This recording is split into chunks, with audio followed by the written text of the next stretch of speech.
com a graça, com a misericórdia e com a paz do Senhor Jesus. Amém. Aleluia. Irmãos, a gente está dando continuidade à nossa série no livro de Atos. E hoje a gente chega em Atos capítulo 3. E eu vou ler com vocês os 10 primeiros versículos desse capítulo, tá? Atos capítulo 3, um texto conhecido, é o texto onde o apóstolo Pedro e João estão chegando no templo e ali eles fazem uma cura extraordinária. E a gente vai perceber que maravilha foi essa cura e como isso se aplica às nossas vidas, né? Como isso se aplica às nossas vidas. Obrigado.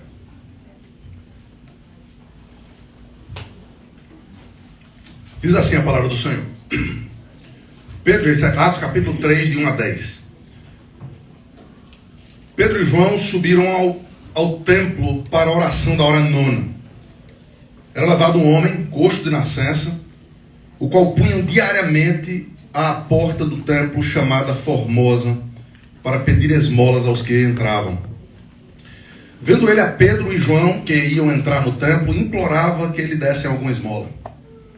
Pedro, fitando, juntamente com João, disse: olha para nós. Ele os olhava atentamente, esperando receber alguma coisa. Pedro, porém, lhe disse: não possuo nem prata, nem ouro, mas o que tenho, isto te dou. Em nome de Jesus Cristo, o Nazareno, anda. E tomando-o pela mão direita, o levantou. Imediatamente os seus pés e tornozelos se firmaram. De um salto se pôs em pé, passou a andar e entrou com eles no templo, saltando e louvando a Deus. Viu todo o povo andar e a louvar a Deus, e reconheceram ser ele o mesmo que esmolava, assentado à porta formosa do templo, e se encheram de admiração e assombro por isso que lhe aconteceram. Vamos orar. Deus amado, nós te louvamos pela palavra do Senhor.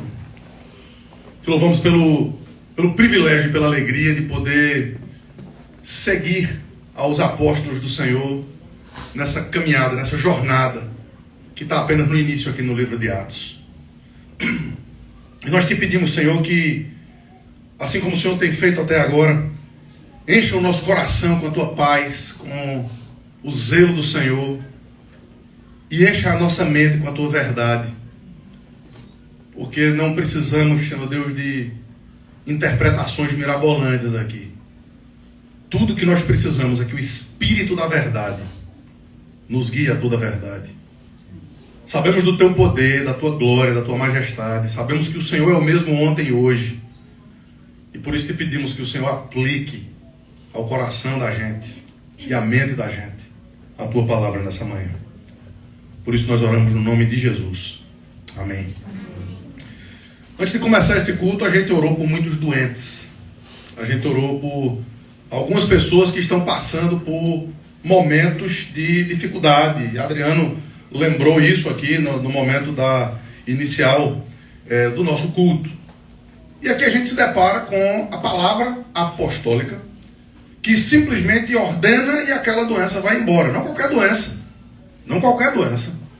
Mas um homem que o texto diz pra gente que era coxo de nascença. Não há possibilidade.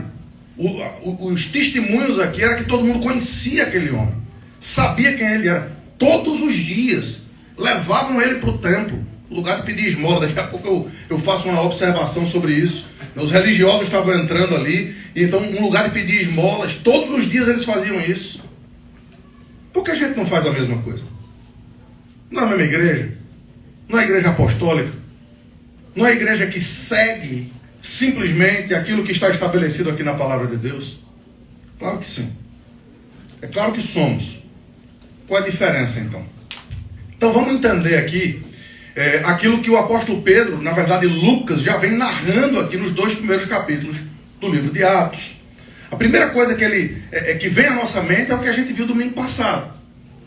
Depois de uma pregação cheia do Espírito Santo, e a gente percebeu que a igreja estava cheia do Espírito Santo, não simplesmente porque caiu um fogo, ou porque muitas línguas foram trazidas ali, mas porque a pregação de Pedro foi apontando para a Escritura e para Jesus Cristo. Ao perceber isso, a comunidade cristã começou a viver com algumas características. E quais eram essas características? O texto diz para a gente. Eles perseveravam unânimes na doutrina dos apóstolos. Eles perseveravam unânimes em oração.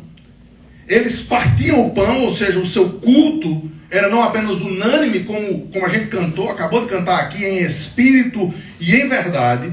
E era uma igreja em movimento. Esse é o título geral da nossa série no livro de Atos aqui, a igreja em movimento.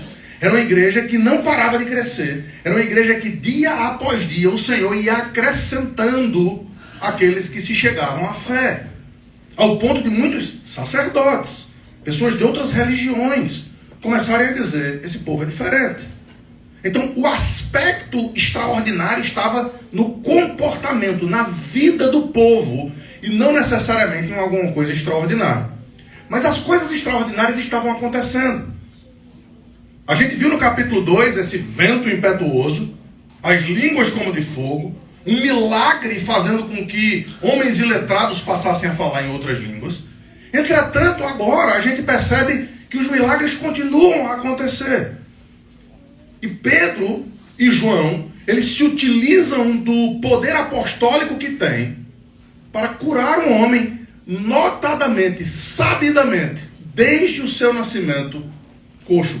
Seus tornozelos, suas pernas, seus pés nunca conseguiram se movimentar a ponto dele andar. Que dirá de sair saltando, entrando no templo e louvando a Deus. Portanto, o que está acontecendo aqui, à luz daquilo que vimos no domingo passado, que é lindo, é leve. A gente trabalhou um pouco o texto, o finalzinho de Atos capítulo 2, para perceber como, de fato, de verdade, a gente pode usufruir de ser uma igreja cheia do Espírito Santo. Por conta dessas 4 características que foram trazidas ali. Entretanto, o que era que fazia com que a doutrina dos apóstolos fosse diferente de qualquer outra doutrina? O texto do domingo passado nos diz. É que eles eram chancelados pelos sinais e prodígios que faziam. E Lucas, então, não apenas como médico, e vai tratar como médico aqui dessa cura, mas como um historiador. Ele traz imediatamente para a cena essa autenticação apostólica. O que eu estou falando aqui é verdade. Veja esse caso. Um caso que ficou notório. Todo mundo em Jerusalém ficou sabendo. Aquele coxo que estava todo dia lá naquela porta. Ele não é mais coxo, ele foi curado. Por quê? Não, 2 homens entraram e aí a história começa a ser recontada. A história começa a ser recontada. Entretanto, a gente vai perceber a partir daqui que fazer milagres não trazia nenhum benefício para os apóstolos. Nenhum. Muito pelo contrário. Em primeiro lugar, ao fazer milagres, eles sempre iriam ter que lidar com a oposição dos governantes e dos religiosos. A gente vai perceber que por causa desse milagre, daqui a uns 2 domingos a gente volta para isso, a partir desse milagre, eles são presos, açoitados, chicoteados, simplesmente porque curaram esse homem. Receberam cada um 39 açoites, com um pedaço de osso na ponta. As suas costas eram absolutamente sangradas por conta disso que eles estavam fazendo. Eles não faziam cultos especiais. Venham que hoje a cura vai acontecer. Venham que hoje o milagre vai acontecer. Eles simplesmente, ao andar, ao caminhar e ao perceber que as pessoas estavam doentes, eles as curavam. Pedro, especificamente esse, a gente vai ver mais na frente. A gente vai perceber que o poder que Cristo havia outorgado para ele era tão grande que, ao cumprir aquilo que Jesus disse para ele, olha, vocês vão fazer coisas maiores do que eu, e a gente já viu algumas delas, né, como num sermão 3.000 pessoas virem a Cristo. Mas as pessoas que queriam ser curadas com fé, o que é que elas faziam em Jesus? Elas iam lá para tocar nas suas vestes. Não dava tempo para Pedro. Quando ele entrava na cidade, ele mandava todo mundo ir para a calçada, porque ele ia projetar a sombra dele sobre as pessoas. E a sombra de Pedro ia fazer com que todos fossem curados. Não sei porque o Covid não foi naquele tempo. Pedro poderia resolver o problema. A gente mandava esses apóstolos, 12, um para cada canto do mundo, estava resolvido o problema. O grande problema é que por conta dos milagres eles seriam torturados. Por conta do poder de Cristo, que se sobrepunha ao poder desse mundo, eles iriam ter que sofrer as consequências da sua fé. Então os milagres causavam grande perseguição contra eles. Segundo, eles nunca usavam esses milagres como conteúdo da sua própria pregação.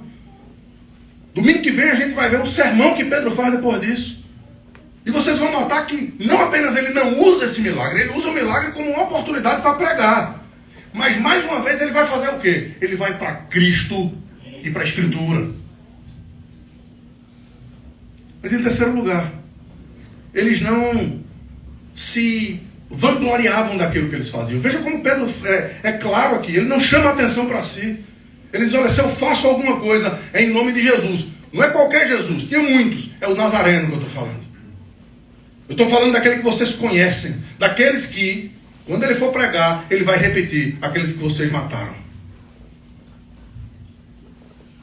E ele então, naquela pregação apontando para Cristo, ele sempre trazia o povo ao arrependimento. Arrependam-se e creiam no Evangelho. Isso é ser cheio do Espírito Santo. Mas algo a mais aqui. Perceba que, sendo um apóstolo de Cristo e tendo o poder de fazer esse tipo de coisa, eles continuavam pobres. Eu não tenho ouro nem prata. O apóstolo Pedro não estava aqui sendo semântico, ele de fato não tinha. Ele de fato continuava, ele fazia os milagres, mas ele não cobrava um tostão por isso. Ele não trazia nenhuma ênfase nessas coisas. Ele simplesmente fazia a obra do Senhor, sem esperar nenhum benefício terreno. É por isso, queridos, que a igreja de Atos era uma igreja diferenciada. E o nosso objetivo é que a gente possa crescer seguindo os passos desses homens aqui. Hoje a gente vai observar apenas essa cura desse paralítico, mas no domingo que vem a gente vai ver esse sermão de Pedro recheado de Cristo Jesus. A cena é a seguinte, versículos 1 a 3.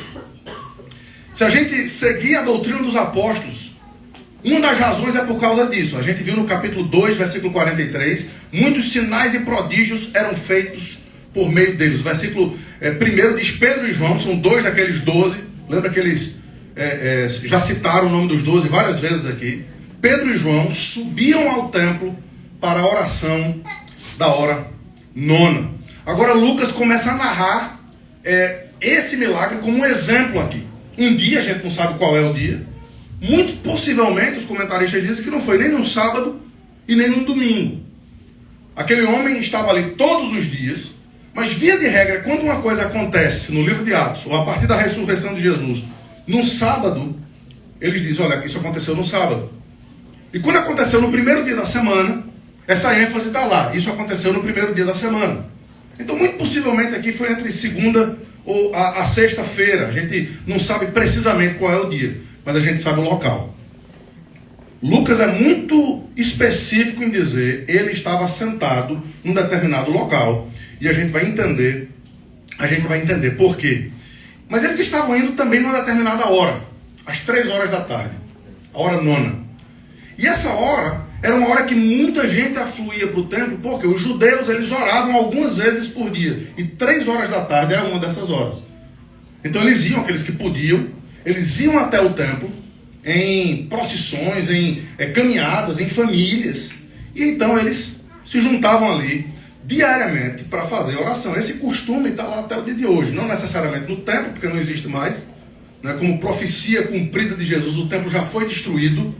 Entretanto, onde eles podem se reunir, eles vão e eles têm aquelas orações específicas. E aí a gente chega no versículo 2 que diz o seguinte: era levado na mesma hora um homem coxo de nascença, o qual punha diariamente à porta do templo chamada Formosa para pedir esmolas aos que entravam ali. Eu disse que ia falar sobre isso. Normalmente, pedintes ficam do lado de fora de igrejas, de templos, de locais de adoração. Existe uma razão lógica para isso. Primeiro, porque via de regra, quando as pessoas estão indo para o templo, são pessoas religiosas. Via de regra é isso. E muitos religiosos, na verdade, a maioria dos religiosos, creem que uma boa ação, que uma esmola, que uma boa obra vai ajudá-los de alguma forma nesse caminho de busca de salvação. É por isso que tantas igrejas, curiosamente, as evangélicas nem tanto, curiosamente, isso é curioso, mas via de regra nas portas dos templos, nas portas de locais religiosos, há pessoas, há pedintes ali. E a tradição doutrinária por trás disso é porque muita gente acha que de fato é dando que se recebe, né? Tem muita gente que acha que o evangelho é uma troca. Se você der alguma coisa, Deus vai olhar. E normalmente Deus está perto de igreja, né? Está perto de templo. Então ele vai poder ver aquilo que eu estou fazendo. Ainda que aquilo não seja pensado, isso está no subconsciente das pessoas. Isso está na forma das pessoas agirem. Então ali era um templo. Todos os dias as pessoas, os amigos ou os parentes daquele homem levavam ele para aquele lugar estratégico. E não era qualquer porta, haviam 4 portas no templo, mas eles colocavam diante da porta Formosa. E ela tinha esse nome precisamente por conta da sua beleza, da sua pujança. Era linda, era algo de bronze, alto, grande, gigantesco. E a cena então contrasta aquela pujança, aquela glória extraordinária com aquele indigente, aquele homem que não podia nem se mover. E os amigos tinham que todo dia ir lá para carregar aquele homem até ali. Essa então era a cena. E o Dr. Lucas aqui, o médico, né, ele vai dar detalhes até da idade desse homem. Se você for lá para o capítulo 4, né, qual versículo? Versículo 22, ele diz, ora, tinha mais de 40 anos aquele em quem se operava esta cura maravilhosa. Então a gente está tratando aqui de um homem novo, né? 40 anos é um menino. É um menino. Eu fui pensar aqui, ele diz um homem velho, mas... Vamos refazer aqui. É um homem de uma idade que tem muita coisa para acontecer ainda.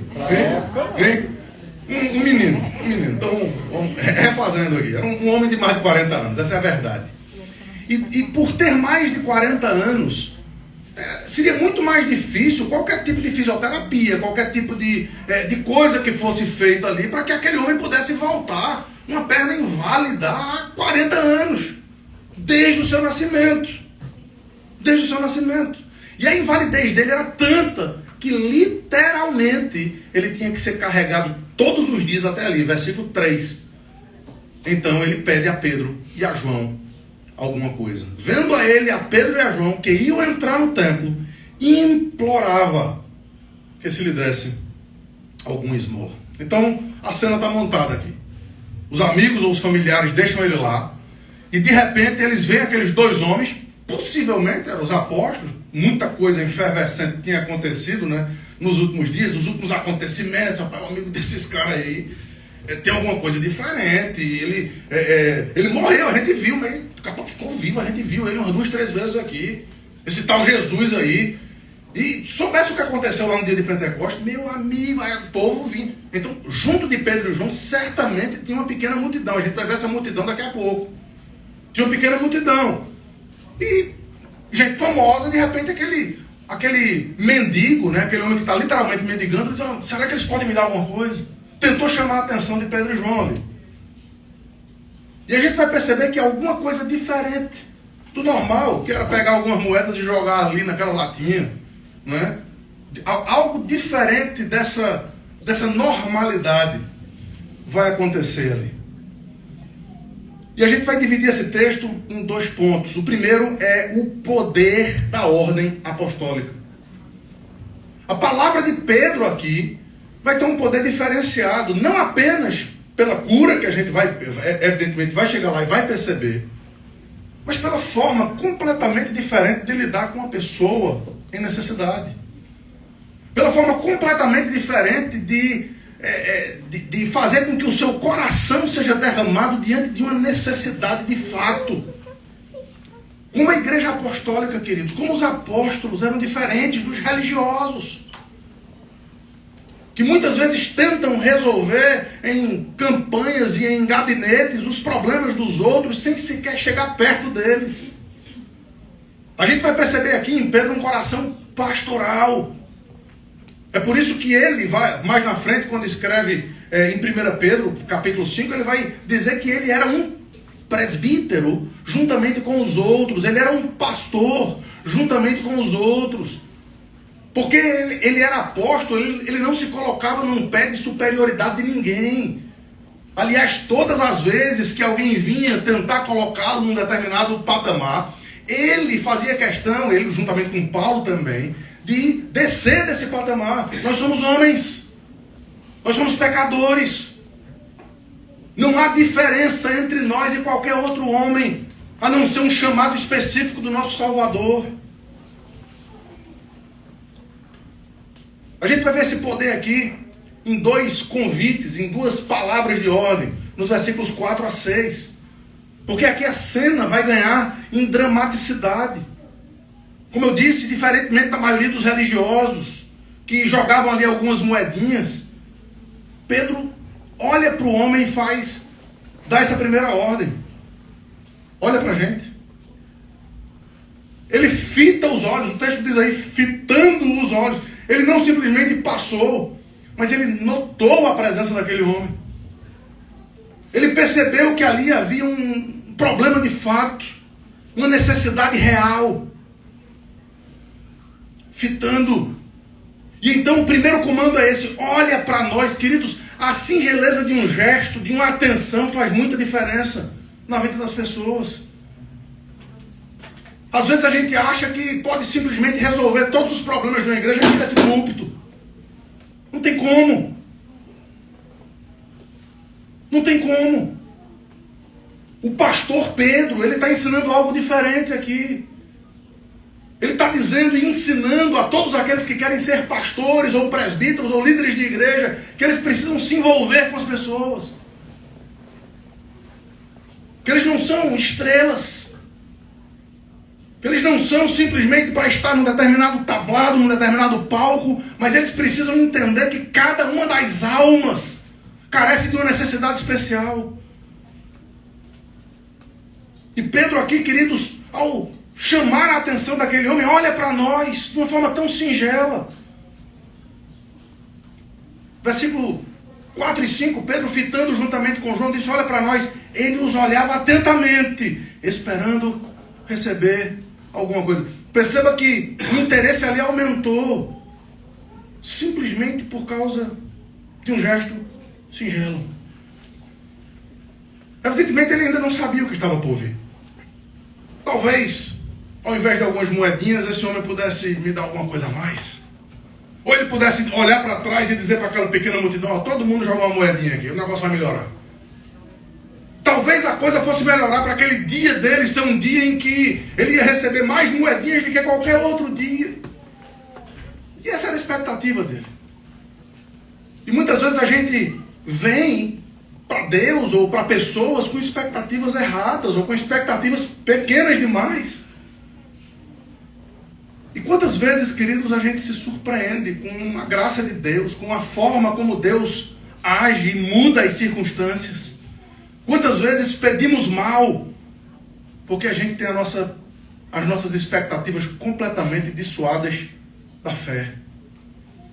E da compreensão que temos um Pai, que não apenas é um tal Deus que as pessoas chamam de Todo-Poderoso aí, mas que de fato é Todo-Poderoso. E que de fato tem todas as coisas nas suas mãos. Ele é o Jirê, Ele é o Rafá, Ele é o Senhor, Ele é o nome acima de todo nome. Ele de fato e de verdade controla, Ele é o soberano, Ele é o Rei dos reis e o Senhor dos senhores. E muito embora Ele tenha descido à humildade de ser obediente até a morte, e morte de cruz, Deus o exaltou sobremaneira e lhe deu o nome que está acima de todo nome. Essa é a perspectiva de quem a gente se aproxima todas as vezes que a gente se aproxima de Cristo. A gente tem mudado um pouco o conteúdo das nossas orações. E eu louvo a Deus por isso. Não que a gente não precise orar pelos nossos avós e pelos nossos pais e pelos nossos filhos que estão doentes ou que quebraram o fêmur. Tudo isso é bom, isso é importante, isso é legal que a gente ore por isso. Mas a gente vai perceber nessa história que talvez essa seja a menor coisa. Talvez os nossos pais ou avós ou filhos se curarem. Tem um pequeno período de tempo em que a gente vai receber a bênção disso. Há algo muito maior. Há algo eterno que está em jogo. E que as nossas orações, queridos, possam de fato e de verdade chegar ao trono da graça de Deus com essa expectativa. Que já foi orada aqui por David também. Que muita gente possa receber a palavra do Evangelho. Não para resolver o problema do seu casamento. Não para resolver o problema financeiro que você tem. Não para resolver o problema da sua saúde. Mas porque você está se chegando para adorar ao Senhor em espírito e em verdade. E não tem absolutamente nada, em nenhuma circunstância desse mundo, que vai fazer com que algo seja mais extraordinário, mais bonito, mais singelo e mais gostoso do que isso.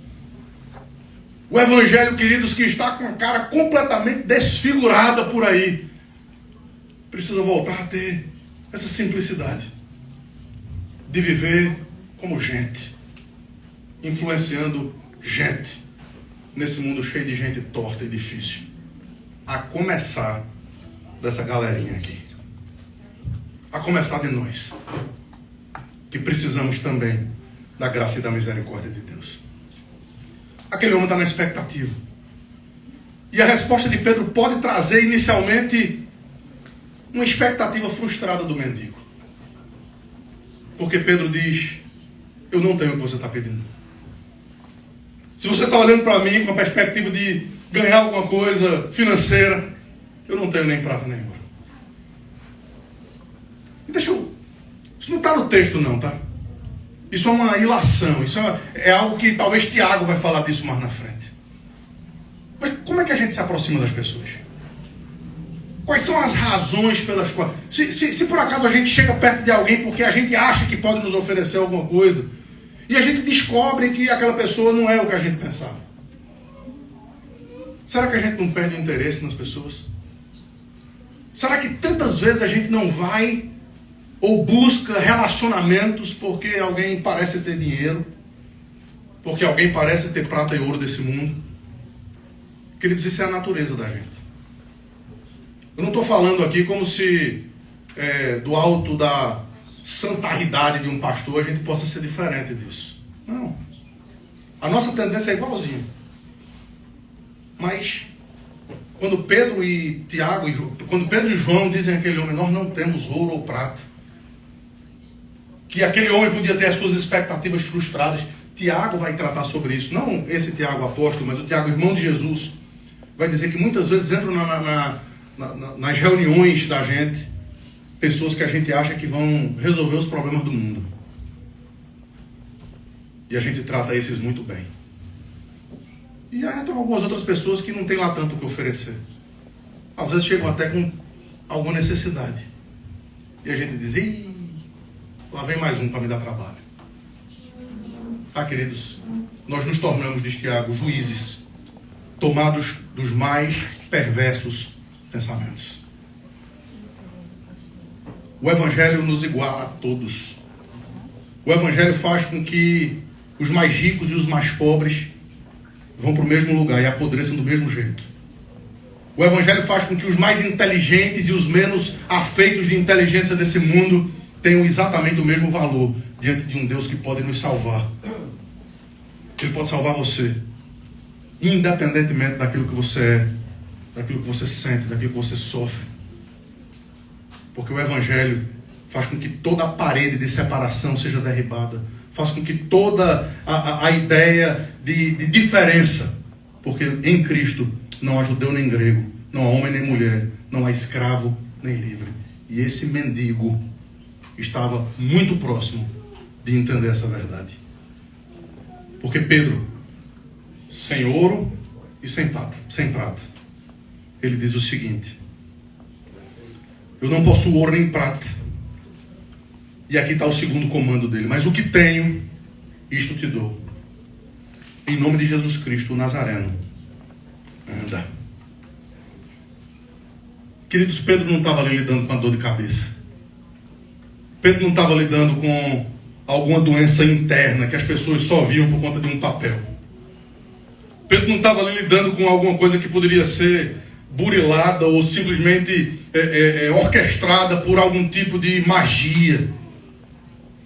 Pedro estava lidando com um doente que todo mundo conhecia, que há 40 anos estava ali no mesmo lugar, mendigando, porque as pessoas colocavam ele ali. E Pedro simplesmente olha para ele e diz: eu tenho algo aqui, que não vem de mim. Em nome de Jesus Cristo, o Nazareno. Ele vai voltar a isso. Domingo que vem a gente vai ver no sermão. Ele vai dizer: anda, anda. A olhos nus. As pessoas estavam vendo e testemunhando o poder dos apóstolos. Vocês entenderam por que o médico Lucas aqui diz que nós devemos seguir a doutrina dos apóstolos? É porque essas doutrinas são chanceladas por milagres extraordinários. Por isso que todas as vezes que a gente imagina que o mesmo modus operandi vai acontecer hoje, a gente passa a nossa fé e a nossa devoção deste livro a outras pessoas. E o apóstolo Paulo diz que nós devemos ser considerados como anátemas, como malditos, todas as vezes que fazemos isso. Veja, eu acredito em curas e milagres. Eu acredito que hoje Deus é capaz de mudar as pessoas, Deus é capaz de salvar, Deus é capaz de tirar as pessoas do hospital. Eu acredito em tudo isso. Porque a Bíblia não nos dá margem para não acreditarmos nessas coisas. Mas como é que isso acontece hoje? Tiago mais uma vez vai dizer: através da oração da fé. Você não precisa levar o seu doente a um determinado culto, a um determinado local, ou dar o seu determinado dízimo para que algo assim possa acontecer. Nós confiamos, não porque um homem tenha poder de fazer isso, não porque um homem tenha mais poder do que os outros nas suas palavras, mas porque o Evangelho nos garante que a oração da fé é capaz de fazer com que Deus, do alto da sua glória, possa trazer transformação e diferença e cura. Mas a segunda coisa, não é simplesmente esse poder extraordinário que os apóstolos tinham, de através da sua palavra e das suas sombras, simplesmente curar as pessoas. Mas agora a gente vai ver, não Pedro como um apóstolo, mas como um homem, cheio de compaixão. O poder da compaixão de um homem. Versículos 7 e 8. Deixa eu ler primeiro para vocês. Diz assim: e tomando-o pela mão direita, o levantou. Imediatamente os seus pés e tornozelos se firmaram. De um salto, ele se pôs em pé, passou a andar e entrou com eles no templo, saltando e louvando a Deus. O que a gente vê, queridos, aqui em seguida é outra característica maravilhosa de Pedro e da igreja de Atos. Da igreja do Senhor Jesus, cheia do Espírito Santo, que tanto a diferenciava das outras religiões. Muitos homens, queridos, de projetos sociais e de gabinetes ou de mera teologia, não se aproximam das pessoas. Pedro podia muito bem fazer aquele milagre, dar um passo atrás e dizer: está feito o milagre, vamos para o próximo. Mas o que a gente percebe que é, ao invés de dar um passo para trás, ele se curva, ele dá a mão para o cara, ele levanta o cara, aquele cara que normalmente ninguém queria tocar nele, aquele cara que normalmente era visto de largo. Antigamente a gente não via muito mendigo aqui em Orlando, está começando a ver. Qual é a nossa reação inicial quando a gente vê algum mendigo? Não responda não. Não responda não, porque se você for como eu, a sua resposta vai ser vergonhosa. Porque a nossa reação inicial é a reação de dizer: eita, lá vem problema, lá vem mau cheiro, lá vem incômodo, lá vem alguém que vai trazer, vai pedir alguma coisa, tem uma moeda, vamos se ver livre logo. Existe uma repulsão natural. Mas o apóstolo de Jesus, aquele homem que, sem querer, hoje em muitas igrejas é celebrado, é adorado, é louvado, aquele homem que as pessoas tentam colocar em pedestais, ele se baixa, ele segue Cristo. Cristo fez algo parecido com a filha de Jairo, lembra? Ele pegou nela, levantou. Pedro viu aquilo e Pedro agora está fazendo a mesma coisa. Na verdade, espiritualmente falando, Cristo fez muito mais. Porque ele desceu da sua glória, ele abriu mão da alegria que lhe estava proposta para suportar a cruz, para viver no meio dos indigentes, para viver no meio das prostitutas, para viver no meio de gente que não tem o que oferecer. E eu estou falando de mim e de vocês. E ele veio para a gente achar que a gente é melhor do que os outros. Não. Pedro vai lá e Pedro se baixa. Aqui a gente não vê, como eu disse, ele se afastando. Aqui a gente vê ele demonstrando amor com aquela mão.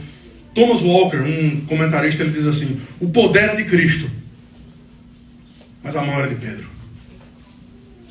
O poder era de Cristo, e Pedro nunca negou isso.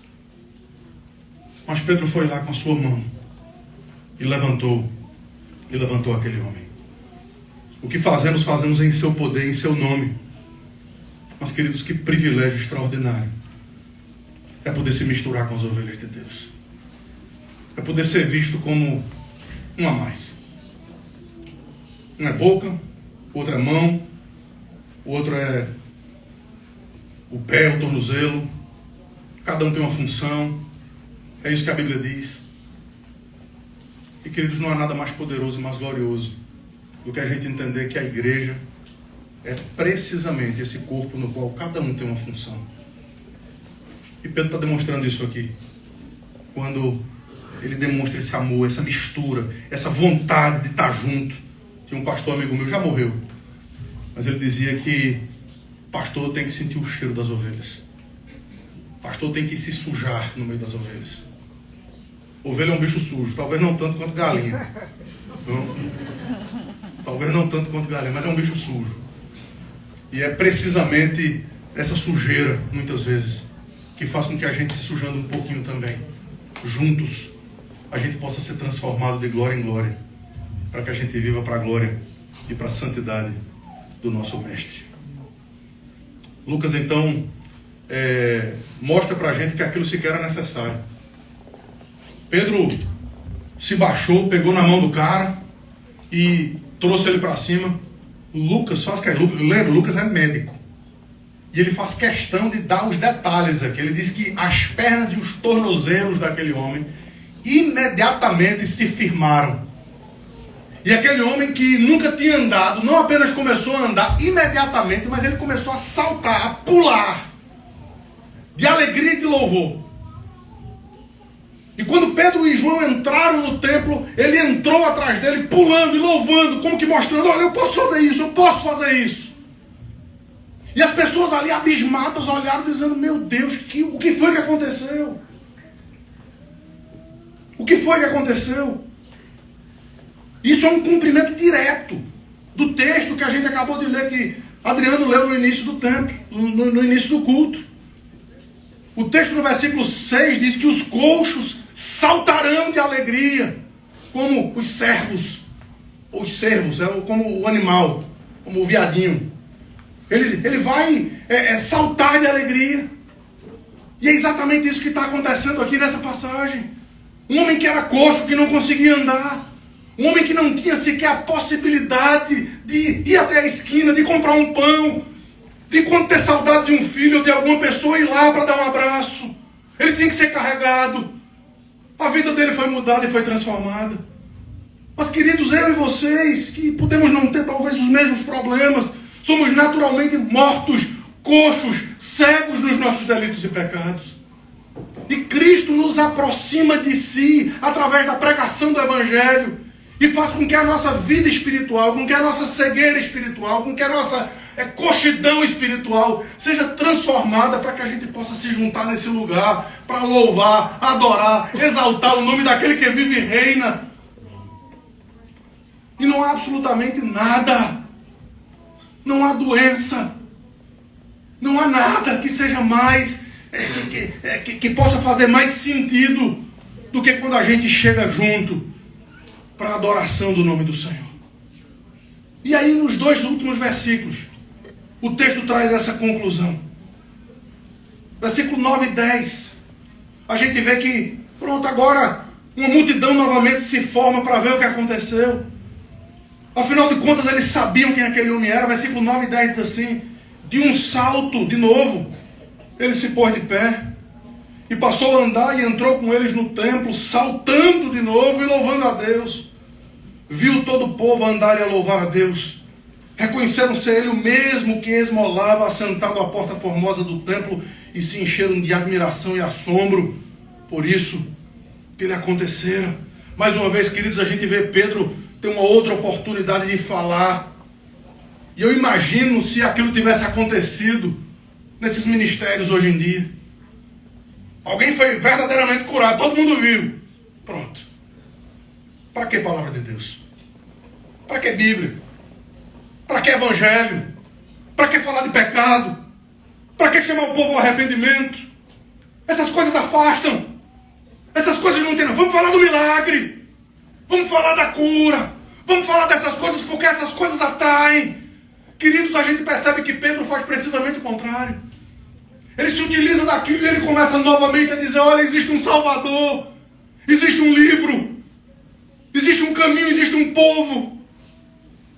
O Salvador é Cristo. O livro são as Escrituras. O povo é a igreja. O caminho é Ele. É uma porta estreita somente. E que faz com que a gente possa simplesmente se achegar em fé, completamente dominados por Ele, completamente inertes diante da nossa natureza caída, pecadora. E ao invés da gente oferecer qualquer coisa, seja ouro ou prata, tudo que a gente pode oferecer é um coração nas suas mãos, dizendo: eu não tenho condições, eu não posso. E aquele povo estava vendo uma igreja surgindo exatamente com essas perspectivas de arrependimento e de fé na pessoa de Cristo Jesus. Que mensagem do apóstolo Pedro a gente vai ver no próximo domingo. Mas eu queria terminar com 4 ou 5 aplicações aqui. O que é que esse texto tem a ver comigo, com vocês? Como é que ele fala a minha vida e a tua vida nos dias que a gente está vivendo? Dias em que parece que seria tão bom se esse poder extraordinário não fosse tão extraordinário assim. Tem gente aqui, não estou vendo ela, mas tem gente aqui que já perdeu 2 voos porque está uma complicação danada. O mundo está muito doido, está muito esquisito. Está muito esquisito. É gente pedindo coisa, gente brigando por causa de tanta coisa besta. Meu povo, gente, pelo amor de tudo. Vamos viver a simplicidade do Evangelho. Vamos viver a simplicidade daquilo que Deus traz para nós. E a pergunta primeira é: por que a gente acredita nesse livro aqui? A gente não acredita nesse livro aqui porque de alguma forma a gente recebeu uma revelação de um anjo que esse livro é especial. Mas a gente acredita nele porque na doutrina dos apóstolos, que foram chanceladas por esses sinais que a gente vê acontecendo nas páginas das Escrituras, nos levam até a nossa fé baseada tão e simplesmente nessas letras e não naquilo que a gente pode ver. Se você tem a sua fé baseada naquilo que você vê, naquilo que você pode enxergar ou experimentar, bem-vindo à turma de Tomé, que tem que ver para crer. Bem-vindo à turma que vai ter o seu evangelho dependente das circunstâncias.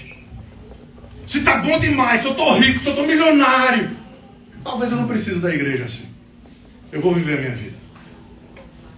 Mas se eu estou quebrado, se está tudo dando errado, também eu não vou para essa igreja não, porque as circunstâncias são muito ruins para isso. Paulo diz: olha, eu aprendi a viver contente em toda qualquer situação. Eu tanto sei ser humilhado como ser exaltado. Eu tenho experiência de abundância e de escassez, porque eu posso todas as coisas naquele que me fortalece.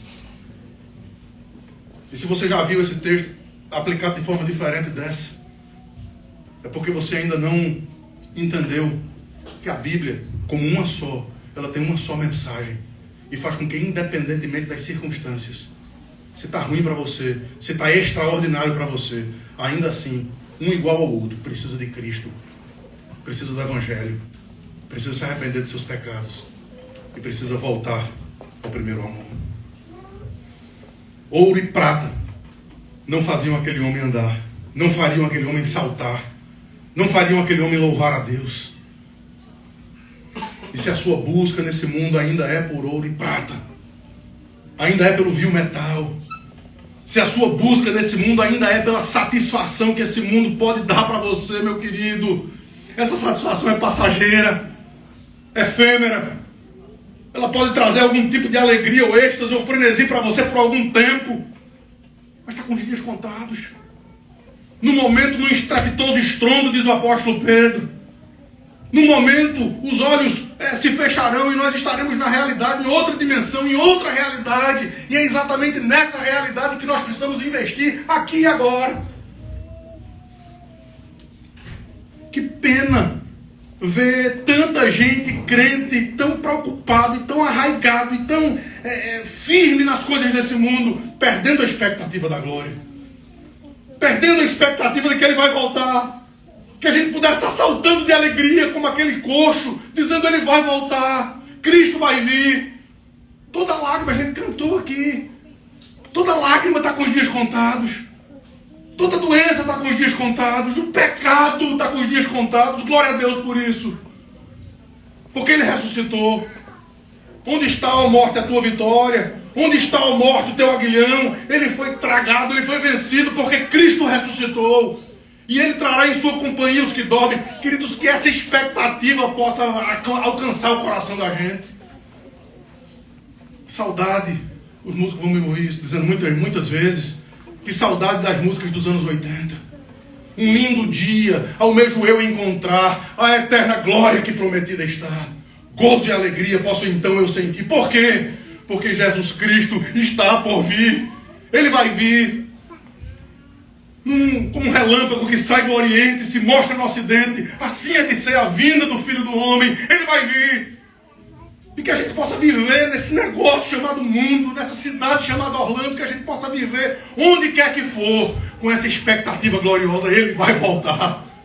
Quando a gente vê o cálice da nova aliança é a promessa de que ele vai voltar. Ouro e prata não fazem você ter essa expectativa. As coisas desse mundo fazem você ter a expectativa contrária. Tá muito bom aqui. Tá show. Tá massa. Se eu quiser ir para o restaurante mais caro de Orlando, eu posso. Se eu quiser dirigir o melhor carro da cidade, eu posso. Eu posso morar na melhor casa. Tá bom demais, queridos. Nada disso vale. Tudo isso está com os dias contados. Mas ele vai voltar. Que seja essa a nossa expectativa. Terceiro, tenha compaixão real das pessoas. E não um mero ato de consciência religiosa. Ame como Cristo amou, como os apóstolos amaram. Se envolva. Eu quando falei do pastoreio, eu falei, mas deixei para dizer isso aqui agora. Isso não é um privilégio só de pastor, não. Os apóstolos dizem pastoreiem uns aos outros. Eu também preciso do seu pastoreio. Eu também preciso, o Adriano também precisa do seu abraço, do seu carinho. De uma palavra que às vezes toca o coração da gente quando a gente nem espera. De uma parada num posto para fazer uma oração porque a gente está vivendo os piores dias da nossa vida. E assim como eu sei que cada um aqui tem as suas carências e as suas necessidades. E que a nossa igreja seja uma igreja conhecida por mutuamente ajudar uns aos outros, cuidar uns dos outros. Que a nossa igreja seja conhecida como aquela igreja que vai se melar, às vezes literalmente, nos galinheiros dos outros. Por fim, mais uma vez, Pedro faz questão de atribuir a fonte de todo o seu poder. E aquela fonte não era dele, mas de Jesus Cristo, o Nazareno. Por quê? Por que o Nazareno aqui nesse texto? Porque assim como aquele homem que há 40 anos vivia naquele templo, era conhecido de todas as pessoas da cidade, aquele outro homem, Jesus, também era conhecido, pelo menos por algum tempo. Ele ia para o templo, desde os 12 anos ele conversava com os doutores do templo. Depois ele cresceu, ele começou a fazer coisas extraordinárias. Pode ir para o deserto com ele. Se não tiver pão, ele arruma um jeito. 2 pães, 3 peixinhos, é suficiente para ele alimentar uma multidão. Se o barco for afundar, não se preocupe não. Não se preocupe não, porque com 2 palavras, acalma-te e emudece, ele resolve a situação. E se não tiver barco, não tem problema também, que ele anda por sobre as águas. Não tem problema, ele é a solução. Ele é a solução de todas as coisas, queridos. Esse homem que tem todo o poder e toda a glória, ele está aqui hoje. E com o mesmo poder de transformar vidas e transformar corações, ele faz com que nada do que esteja sendo feito aqui.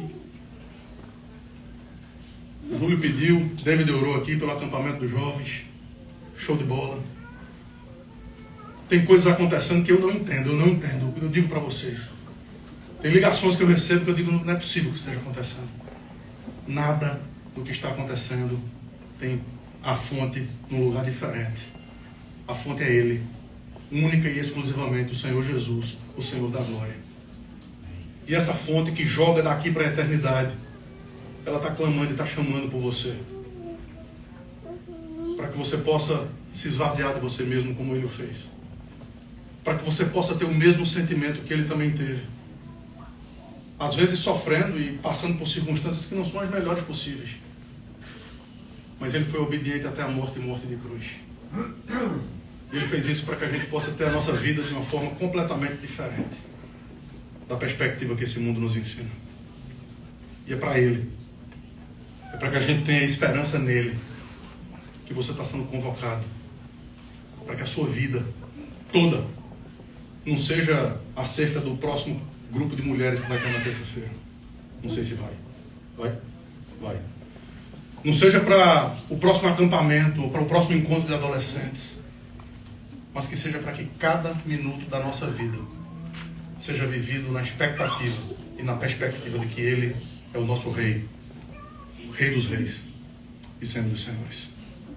Eu queria que você baixasse a sua cabeça e eu vou pedir ao pastor Adriano que possa vir aqui mais uma vez orar ao Senhor enquanto os músicos se preparam para a próxima canção.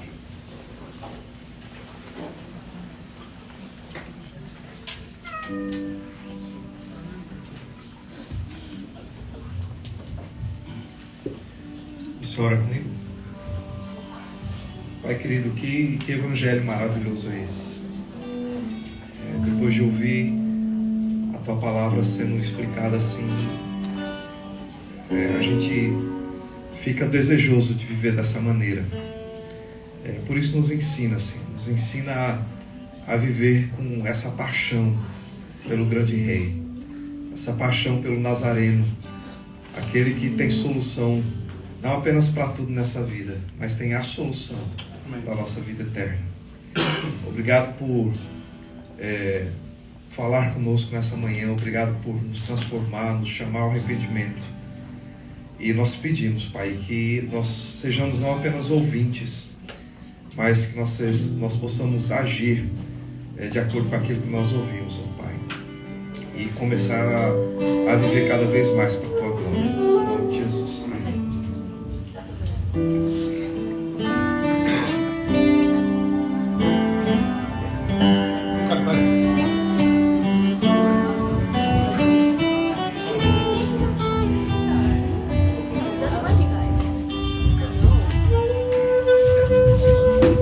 Gente, a gente ainda não está preparado para isso, mas o Wallace está com alguns envelopes. Se você trouxe suas ofertas, ele vai deixar lá atrás a caixinha, tá bom?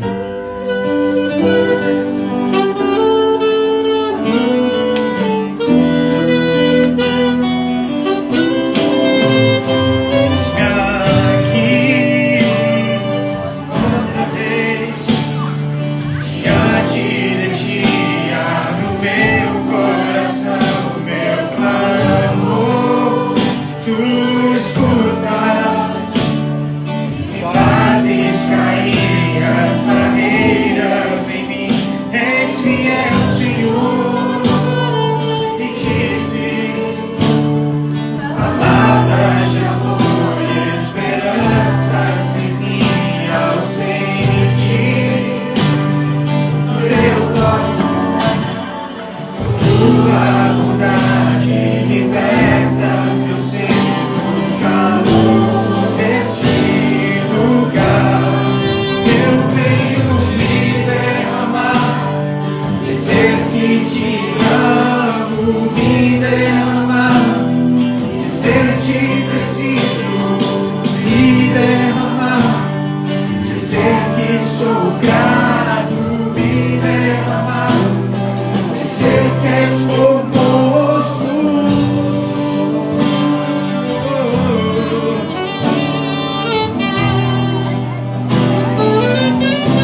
irmãos, recebam a bênção do Senhor. O Senhor os abençoe e vos guarde. Que o Senhor faça resplandecer sobre cada um de vocês o seu rosto. O Senhor vos dê a paz, abrindo sobre cada um de vocês um lindo e maravilhoso sorriso. Que o Senhor possa lhes fazer ter paz hoje e para todo sempre.